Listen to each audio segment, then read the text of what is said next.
La chambre de l'instruction de la cour d'appel de Besançon a rejeté ce mardi matin la demande de mise en liberté de Jonathan Daval, soupçonné du meurtre de son épouse Alexia. Il s'agissait d'une nouvelle étape et d'une date du 30 octobre très sombre pour la famille d'Alexia Daval puisque le corps en partie calciné de la jeune femme a été retrouvé dans un bois, non loin de Greil, Haute-Saône, il y a un an tout juste. Pour la deuxième fois, l'informaticien de 35 ans, plus que jamais suspect numéro 1 du meurtre de sa femme qu'il a avoué avant de se rétracter et d'accuser son beau-frère, Grégory Greil, sollicitait sa remise en liberté. Depuis un an et la disparition de son épouse Alexia le 28 octobre 2017, Jonathan Daval continue d'être au cœur du drame.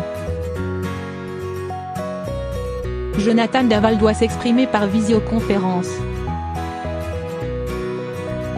L'audience devant la chambre de l'instruction de la cour s'est ouverte peu après 9 h en l'absence de Jonathan Daval qui doit s'exprimer par visioconférence depuis la maison d'arrêt de Dijon où il est détenu. Un large écran a été déployé à cet effet au-dessus des magistrats, le jeune informaticien apparaissant à l'image, assis devant un bureau de bois clair, les mains jointes et le visage fermé, a constaté une correspondante de l'AFP. Il n'a pas été extrait de sa prison pour des raisons de sécurité, a déclaré son avocat, Randall Chevert-Dorfé, devant la presse.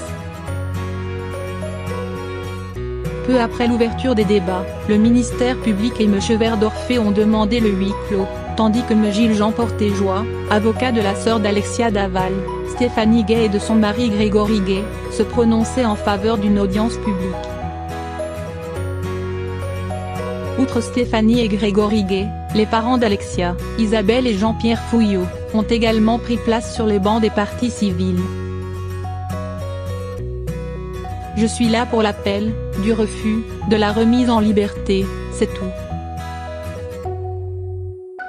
Je n'attends plus rien de lui, Jonathan Daval, a déclaré Isabelle Fouillot avant l'ouverture de l'audience.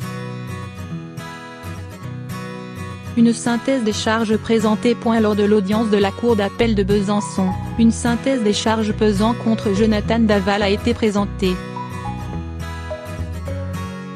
Parmi elles, des draps du couple, retrouvés près du corps calciné de la jeune femme, des traces de pneus découverts dans ce bois proche de Greil et les données du tracker GPS de sa voiture, révélant qu'il s'est rendu à cet endroit-là le matin de la prétendue disparition d'Alexia Daval. Des éléments qui correspondent au seul délit qu'il reconnaît aujourd'hui, à savoir le recel de cadavres, souligne Randall Chevert-Dorfé, l'un de ses conseils. Dans sa dernière version, Jonathan Daval n'est pas revenu sur sa responsabilité dans le transport du corps, admettant s'y être plié sur injonction de sa belle famille. Un délit ne nécessite pas une détention aussi longue, c'est pourquoi nous demandons logiquement sa remise en liberté, poursuit M. Chevert-Dorfé. Confrontation prévue en novembre. Les juges ont eu à prendre en compte un nouvel élément révélé par notre journal, à savoir la découverte chez Jonathan Daval d'une bombe aérosol ayant pu servir à incendier le corps. Au-delà même du fond du dossier, les juges devront se prononcer en fonction d'autres critères tels que la protection physique du mis en examen ou la prise en compte d'un éventuel trouble à l'ordre public. En novembre, Jonathan Daval devrait être de nouveau entendu par la justice sur les nouveaux éléments apparus dans le dossier avant d'être confronté au beau-frère et à la sœur d'Alexia qui veut lui parler les yeux dans les yeux.